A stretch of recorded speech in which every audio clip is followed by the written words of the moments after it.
নমস্কার বন্ধুরা, আরেকটি নতুন ব্লগ নিয়ে চলে এলাম তোমাদের সামনে। আজ কিন্তু আমার ছেলের বার্থডে। তো সকাল সকাল স্কুল থেকে ফিরে এসছে, আসার পর আসতেই ওর গিফট পাওয়া হয়ে গেছে। আর আমি দুপুরবেলা ওকে 5 রকমের ভাজা আর একটু চিকেন আর পায়েস করে দিয়েছিলাম। তো যথারীতি মায়ের যেমন আশীর্বাদ পর্ব সেটা আমি ওকে করে দিলাম। আর ও ভীষণ লজ্জা পাচ্ছে আর হাসছে। এইরকমভাবে ওকে সামনে প্রদীপ জ্বালিয়েছি করেছি, ও ভাবছে ওর পুজো হচ্ছে।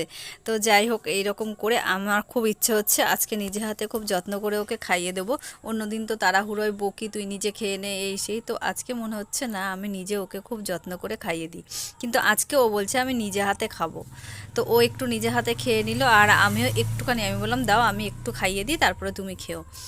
আর তারপর ওকে আমি খাইয়ে, প্রত্যেকটি মাই চায় তার সন্তানের জন্মদিনটা খুব ভালোভাবে পালন করতে।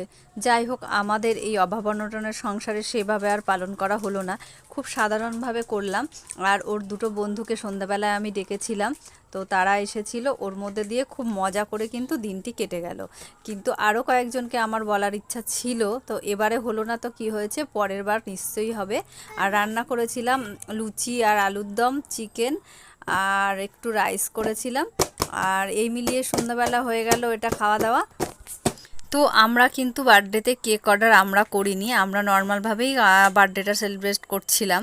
আর আমি নিজে হোমমেড কেক তৈরি করতে চেয়েছিলাম। তারপর এই যে এটা আমার এক ননদ হয়, তো ও বলল তোমাকে আর কেক বানাতে হবে না, এই কেকটা ও মিয়ামরে থেকে অর্ডার করেছিল। তো কেকটা অর্ডার করার 10-15 মিনিটের মধ্যেই কেকটা কিন্তু বাড়িতে চলে এসেছিলো। আর কেকটা খুব ভালোও খেতে ছিল। আর এটা আমার বড় ভাসুরের মেয়ে। আর ওই বাচ্চাটি আমাদের পাশের বাড়ির একটি দেওরের ছেলে। তো ওরা দুজন খুব বন্ধু। হ্যাঁ, তো ওরা ওদের মতন বার্থডেটা এনজয় করছিল। আমি একটু ব্যস্ততার মধ্যে ছিলাম, তাই ক্যামেরাটা স্ট্যান্ডে লাগিয়ে কিন্তু আমি রান্নাঘরে চলে গিয়েছিলাম। তো এসে দেখছি মোটামুটি এইটুকু ভিডিও হয়েছে। সারাদিনের নানান রকম কাজের ভিডিও আমি কিছুই করতে পারিনি, কারণ ব্যস্ততার মধ্যে থাকলে না আমার ভিডিও করাটা সম্ভব হয়ে উঠছে না। অন্য কেউ করে দিলে হয়তো সুবিধা হতো। তো যাই হোক, বার্থডেতে গিফট নিয়ে ওর বেশি মাতোয়ারা দেখছি। তো সঙ্গে সঙ্গে খুলে দেখছে, ওটাই ওর আনন্দের। ওর বার্থডেটা খুব একটা আমরা সেলিব্রেট করি না, নর্মালভাবেই করি, তার জন্য ওর খুশিটা একটু বেশি এবার। আর এখানে রয়েছে চন্দনাদি। চন্দনাদিকে কিন্তু ভালোভাবে দেখা যাচ্ছে না, একটু সাইড থেকে দেখা যাচ্ছে। আমার ক্যামেরাটা বললাম না, আমি স্ট্যান্ড করে চলে গিয়েছিলাম, আমি তো দাঁড়িয়ে করিনি।